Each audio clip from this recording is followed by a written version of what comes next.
अस्सलाम वालेकुम नाज़रीन, मुज़म्मिल सरवरदी के ऑफिशियल यूट्यूब चैनल के साथ मैं हूं मुज़म्मिल सरवरदी। उम्मीद है आप खैरियत से होंगे। लाइक करें, सब्सक्राइब करें, बेल आइकॉन का बटन दबाएं ताकि आप हमारी हौसला अफजाई करें। आपकी हौसला अफजाई की बड़ी सख्त ज़रूरत है। We request for it. अब आज बात करते हैं। देखें, अमेरिका ने भारत पर 50% टैरिफ लगा दिए। भारत की 76 बिलियन की एक्सपोर्ट है जो वो यूएस को करता है। इसका मतलब 76 बिलियन की जो उनकी एक्सपोर्ट है वो डूब जाएगी इस 50% टैरिफ के साथ। पहले 25% कहा गया था, अब 25% और लगा दिया गया, लेकिन नाफज 27 अगस्त से होगा, जो एग्जेक्टिव ऑर्डर डोनाल्ड ट्रंप ने जारी किया है। भारत बहुत खामोश है। भारत ने बहुत मोहतात सा प्रेस रिलीज जारी किया है। भारत ट्रंप को कोई जवाब नहीं दे रहा, बल्कि खामोश है। मोदी ने लोकसभा में भी ट्रंप का नाम लेने से इज्तनाब किया और ट्रंप के बारे में कुछ नहीं कहा। अब राहुल गांधी का मौकफ है कि जब ट्रंप रोज इंडिया के बारे में बयान दे रहा है तो मोदी इसलिए जवाब नहीं दे रहा कि अडानी की मनी लॉन्ड्रिंग की तहकीकात अमेरिका में जारी हैं और उन तहकीकात में मोदी का नाम आ रहा है और मोदी अमेरिका के हाथों ब्लैकमेल हो रहा है मनी लॉन्ड्रिंग के अडानी के केस के चक्कर में। ये राहुल गांधी साहब का इल्जाम है। लेकिन मोदी की खामोशी उनको सियासी तौर पर भारत में कमजोर कर रही है।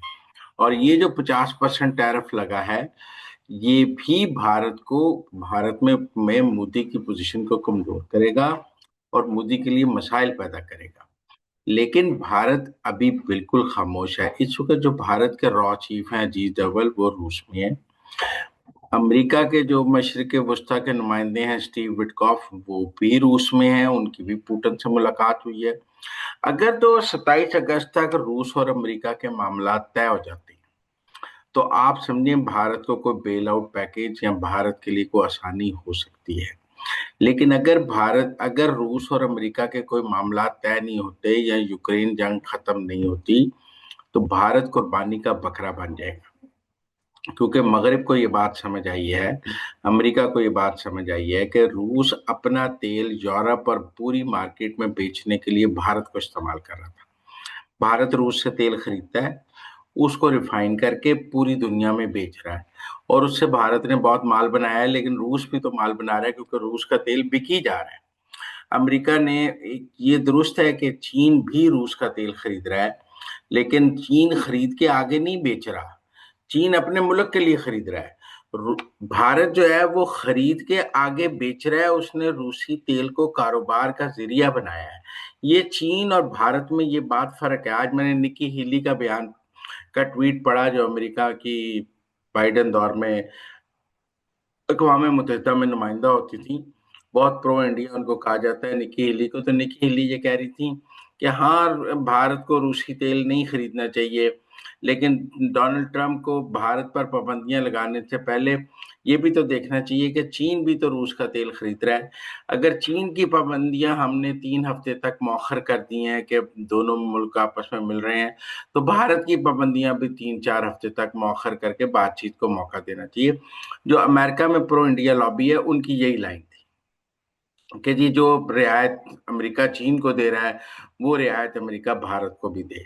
अच्छा, कभी ये अमेरिकी लॉबी जो थी, ये अमेरिका में कहती थी कि भारत तो चीन के मुकाबले पे खड़ा हो रहा है, तो आप अमेरिका भारत को सपोर्ट करें क्योंकि वो चीन के मुकाबले पे खड़ा हो रहा है। अब वो कह रहे हैं चीन जैसा सलूक करें, तो आप चीन के मुकाबले पे क्या खड़े हो रहे हैं? वो मिथ्स और सारी खत्म हो गई ना कि अमेरिका भारत को इसलिए खड़ा करे कि वो चीन के मुकाबले में खड़ा होगा। आप नहीं खड़े हो सकते चीन के मुकाबले में।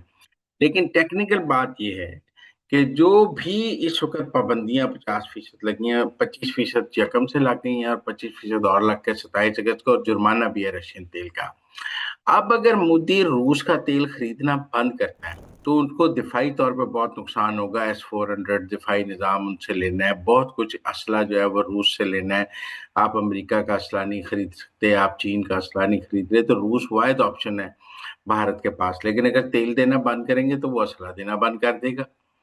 भारत बड़ी मुश्किल में। लेकिन अगर भारत रूस का तेल लेता रहता है और असला लेता है तो अमेरिकी पाबंदियों का शिकार हो जाएगा। आप जरा भारत की प्रॉब्लम, वैसे तो अगर 27 अगस्त तक रूस यूक्रेन जंग बंद हो गई तो भारत इस मुश्किल से निकल सकता है, जहां तक मेरा अंदाजा है। क्योंकि रूस पर से पाबंदियां खत्म होंगी तो फिर यकीनन उसके ऊपर इंडिया पर से गुस्सा खत्म हो जाएगा اور آپ کہیں گے کہ انڈیا اب تو پابندیاں ختم ہو گئی ہیں، پیچھے جو ہو گیا سو ہو گیا، لیکن آپ اس وقت بھارت کی مشکل یہ سمجھیں کہ اگر بھارت روس سے تیل لینا بند کر دے گا تو بھارت کا روس سے دفاعی تعاون خراب ہو جائے گا، اور اس کا چین اور امریکہ کے ساتھ کوئی دفاعی تعاون ہے نہیں خاص۔ سارا اسلحہ، سارے جہاز تو اس کے پاس روسی ہیں یا فرانس کے رافیل ہیں جو بری طرح گرے ہیں، دفاعی نظام S-400 وغیرہ اور کچھ جہاز جو ہیں اس کے پاس روسی ہیں، امریکی تو کچھ بھی نہیں ہے، چین اس کو کچھ دیتا نہیں ہے، لہذا وہ روس کا تیل خریدنا بند کرے گا تو مر جائے گا، نہیں بند کرے گا تو مر جائے گا، کیونکہ دوسری صورت میں امریکہ پابندیاں لگانے کو تیار ہے، وہ پابندیاں اس کی اکانومی کو بہت نقصان دیں گی۔ صرف امریکہ پابندیاں نہیں لگا رہا، اب یورپ بھی پابندیاں لگانے پر آ گیا، وہی یورپ جو پہلے بھارت کو سے تیل خرید رہا تھا، اب چونکہ روس یوکرین جنگ اس جگہ پہنچ گئی ہے کہ اب یورپ جو ہے وہ بھارت پر کہ آئل ایک کمپنی میں پہلے لگائی ہے، مزید پابندیاں لگانے اور جرمانہ کرنے پہ جا رہے ہیں۔ میرے خیال میں اس وقت بھارت ایک ایسی مشکل میں پھنس گئے ہیں نریندر مودی کہ ایک تو ان کو بھارت کے مفاد بھی خیال رکھنا ہے، تو مفاد دونوں طرف، مفاد روس کی طرف بھی ہے اور چین امریکہ کی طرف بھی ہے، دونوں میں سے ایک مفاد کو چوز کرنے سے مودی کی پوزیشن بہت خراب ہوتی ہے۔ اگر وہ روس کا مفاد ختم کرتے ہیں، بھارت کو معاشی طور پر بھی نقصان ہوگا، لیکن ایک کمزور لیڈر، وہ کہیں گے امریکہ کے آگے لیٹ گیا، وہ بھارت کے مفاد کا تحفظ نہیں کر سکا، بک گیا مودی، اور پھر سب کہیں گے اڈانی کے جو فائلیں ہیں ان کی وجہ سے امریکہ کے دباؤ میں آ گیا۔ لیکن اگر وہ امریکہ کے دباؤ میں نہیں آتا اور روس کے ساتھ تعاون رکھتا ہے تو پھر بھی بھارت کو معاشی طور پر بہت نقصان ہو جائے گا، اور وہ جو معاشی نقصان ہے وہ بھی بھارت کی معیشت کو تباہ کر دے گا، اور سینکشن لگ جائیں گی، ایران والا حال ہو جائے گا۔ تو اس لیے ٹیکنیکلی اس وقت جو ہے آگے کنواں پیچھے کھائی والی صورتحال میں نریندر مودی اپنی سفارتکاری میں پھنس گئے ہیں، کیونکہ وہ دو کشتیوں میں چل رہے تھے، بیک وقت روس اور چین کو ساتھ لے کر چل رہے تھے، اب سچویشن یہ آ گئی ہے کہ انہیں ایک کو چننا ہے، ایک کو چننے میں ان کی موت ہے۔ ٹیکنیکل بات اس وقت آپ انڈیا کی پوزیشن سمجھیں، وہ نہ ٹرمپ کو جواب دے سکتا ہے نہ پوٹن کو جواب دے سکتا ہے، وہ درمیان میں ان دو بڑے ہاتھیوں کی لڑائی میں مودی جو ہے وہ پس رہا ہے، اور اس کی ڈومیسٹک پالیٹکس بھی خراب ہو رہی ہے اور انٹرنیشنل پالیٹکس بھی خراب ہو رہی ہے۔ اب جہاں تک میں یہ کہہ رہا ہوں کہ جو اب پاکستان بھارت پہ آ جاتے ہیں، DGISPR کا ایک انٹرویو آیا ہے اور جس میں انہوں نے کہا ہے کہ اس بار ہم اندر گھس کے ماریں گے، اس لیے ہم یہ بیان اس لیے اس وقت دے سکتے ہیں کہ اس وقت مودی بہت کمزور ہے، بھارت نے بہت سارے دفاعی سودے کرنے ہیں، ان کی ایئر فورس کمزور ہے، ان کا دفاعی نظام کمزور ہے، ان کی ہر چیز کمزور ہے، اور ان کی فوج حکومت پر دباؤ ڈال رہی ہے کہ اگر آپ ہمیں پاکستان سے لڑنے کے لیے کہیں گے تو پہلے ہمیں یہ چیزیں خرید کر دیں ورنہ ہم لڑ نہیں سکتے۔ اب ان کی خریداری کے لیے بھی کہ اگر روس سے خریدتے ہیں تو امریکہ ناراض ہے، امریکہ کے خریدتے ہیں روس ناراض ہے، کہاں سے خریدے اور کیسے خریدے، ان کے دفاعی سودے بھی بہت، اس لیے ان کے لیے مسائل پیدا کر رہے ہیں۔ اوپر سے ہندوستان نے اپنے تمام ایئرپورٹس میں 2 اکتوبر تک ہائی الرٹ کر دیا ہے، ان کو کسی نے کہا ہے کہ جی آپ اوپر بہت بڑا حملے کا خطرہ ہے، تمام ایئرپورٹس کو ہائی الرٹ کر دیا 2 اکتوبر تک۔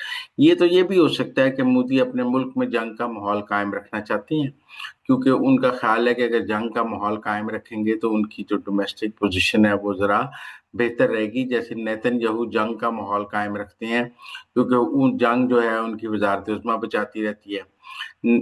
مودی بھی اب یہ سمجھ رہے ہیں کہ اگر پاکستان کے ساتھ جنگ بے شک نہ کروں، نیتن یاہو تو عملی طور پہ جنگ کرتا ہے نا، کبھی لبنان پہ حملہ کر دیتا ہے، کبھی غزہ پہ، کبھی کہیں، لیکن مودی حملہ کرنے کی پوزیشن میں تو نہیں ہے، لیکن وہ جنگ کا ماحول برقرار رکھنا چاہتے ہیں تاکہ ان کی وزارت عظمیٰ برقرار رہے اور ان کی جو ڈومیسٹک پولیٹیکل پوزیشن ہے وہ زیادہ خراب نہ ہو۔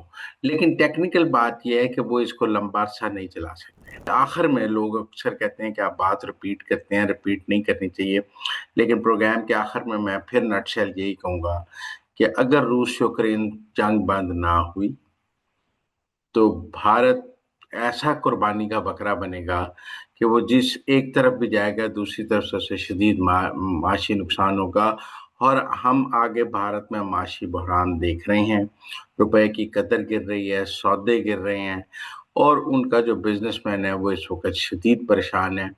भारत में चूंकि शदीद माशी अदम इस्तेहकाम है जिसको वो जंग का माहौल बनाकर कंट्रोल करना चाहते हैं।